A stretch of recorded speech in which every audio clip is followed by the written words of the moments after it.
Daily God's Promise. Day 24, August 24, 2025. Welcome, beloved friends, to Daily God's Promise, Day 24. Today, we embrace a profound and victorious promise from 2 Corinthians chapter 2 verse 14.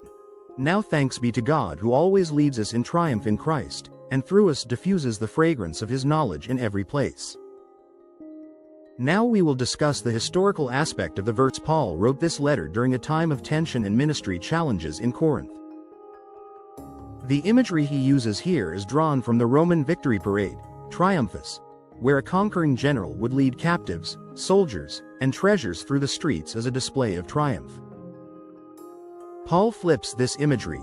We are not conquered captives, but participants in Christ's victory procession.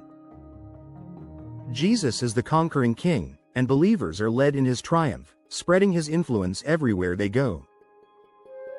He reminds us that our lives are not defined by our struggles, but by our position in Christ, who is always leading us in a triumphal procession. The guaranteed triumph. God who always leads us in triumph. The first part of this promise is a declaration of guaranteed victory. The imagery here is of a Roman triumphal parade.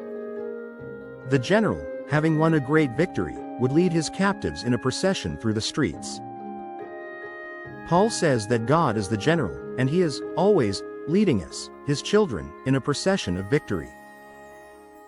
This promise assures us that no matter what we face, our lives are not a story of defeat, but of God's constant and unwavering triumph. The fragrance of his knowledge. The second part of this verse gives us our role in this triumphant procession. As the Roman parade passed, incense was burned, filling the air with a fragrant aroma. Paul says that our lives become a fragrance of his knowledge to the world. Our witness is not just in our words, but in the very character, peace, and hope that emanate from a life lived in Christ. Our victory becomes a powerful, sweet-smelling aroma to everyone around us. From captives to carriers of his truth. The irony of Paul's metaphor is powerful. In the Roman parade, the captives were being led to their defeat. But in Christ's triumph, we are not led to defeat, but from a position of defeat, sin and death, into a position of victory. The promise is that our lives, once defined by the enemy's power, are now a testimony to God's. We are not just participants in this parade. We are the very means by which the fragrance of God's knowledge is diffused to the world. A promise for every believer. This promise is not just for the Apostle Paul or for great evangelists. This is a promise for every single believer. Whether in your workplace, your home, or your school, God is leading you.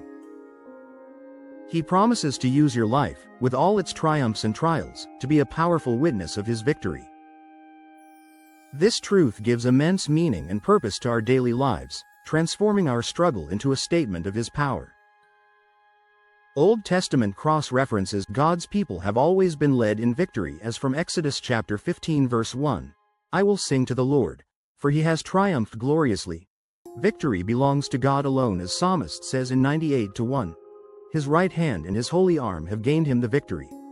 God's presence is described as a fragrance, as in Song of Solomon chapter 1 verse 3. Because of the fragrance of your good ointments, your name is ointment poured forth. New Testament cross-references. Believers share in Christ's triumph, as in Romans chapter 8 verse 37. In all these things we are more than conquerors through him who loved us. Christ's love is the fragrance we carry, as in Ephesians chapter 5 verse 2. An offering and a sacrifice to God for a sweet-smelling aroma. Our calling is to spread his glory everywhere. As in 1 Peter chapter 2 verse 9. Proclaim the praises of him who called you out of darkness into his marvelous light.